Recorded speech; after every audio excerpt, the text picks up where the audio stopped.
made to think that way. You think that's emotion?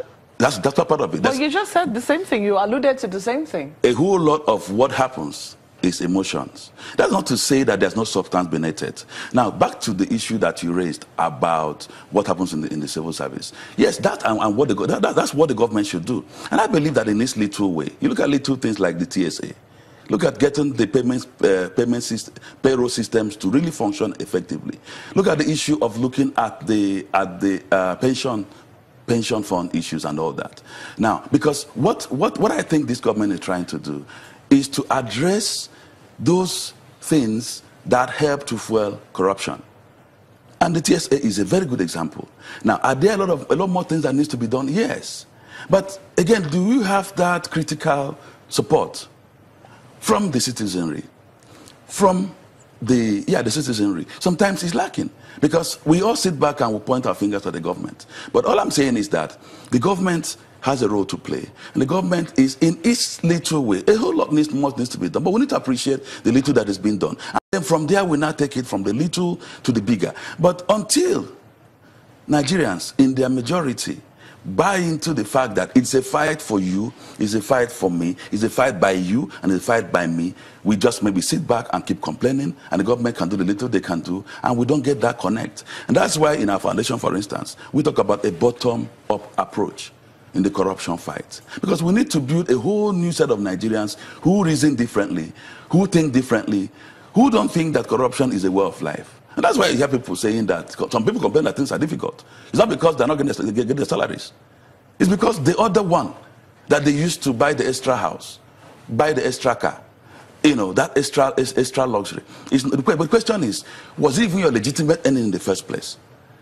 So I think that while the government is doing what it needs to do, the citizenry cannot pretend that they don't have something to do about it. Well, there's definitely a question maybe at the federal level where the salaries are being paid, that might be the case. But in situations where, civil servants are being owed in a number of states, there'll be questions as to what do you really expect the civil servants to do under those kinds of circumstances? I'll say first, and that's important for all of us. Please, let's not lose our moral value. That's very important. It's more difficult for somebody who was well brought up to do certain things. It doesn't matter the situation. Having said that, because for me it's a personal thing, it's important for me that everybody understands that, because you're going to answer for your deeds someday on your own. Having said that, I think that one of the weakest links in the fight against corruption is the states. I totally agree with you. A situation where governors get bailout funds and are not able to even prioritize, let's clear the backlog of salaries and allowances and pensions, is immoral. Now, I have first talked to the civil servants. You don't have to do something wrong because somebody doing something. But the truth is that you don't need to push people beyond the wall. The governors have to sit up. The governors have to be able to also have that moral authority to do the right thing. I'm an employer of labor, and I know that it's important to pay salaries. It's okay when business is not good and one or two things might happen, your staff will understand.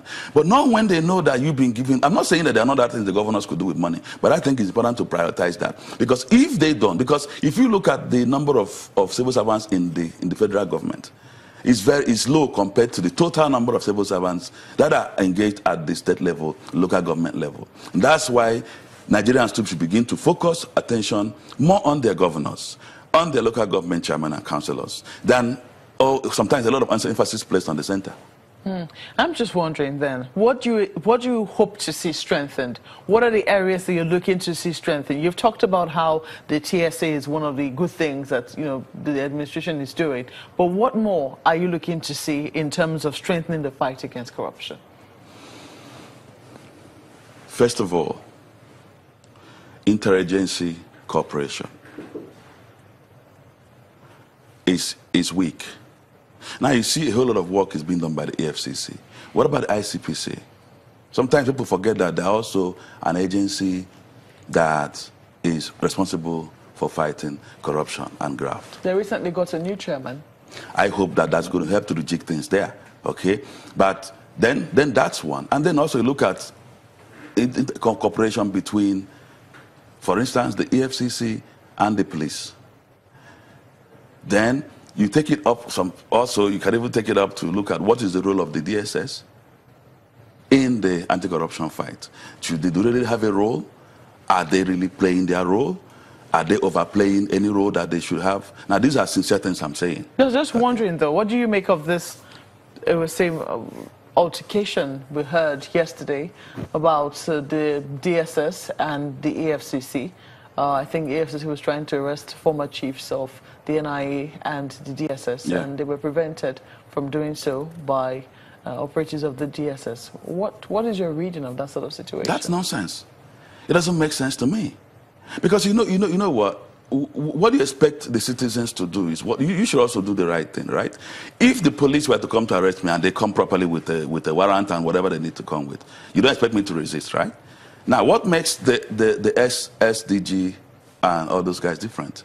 Now, except somebody's telling us that the EFCC didn't come there in a prim and proper fashion, then we can list. But otherwise, it's not even something that we should be discussing at this level. Do you think that could have happened? Because this is not the first time we've seen a situation. I recall that also with the find in Ikoyi, there was also some altercation between officials of the NIA and also the EFCC as well.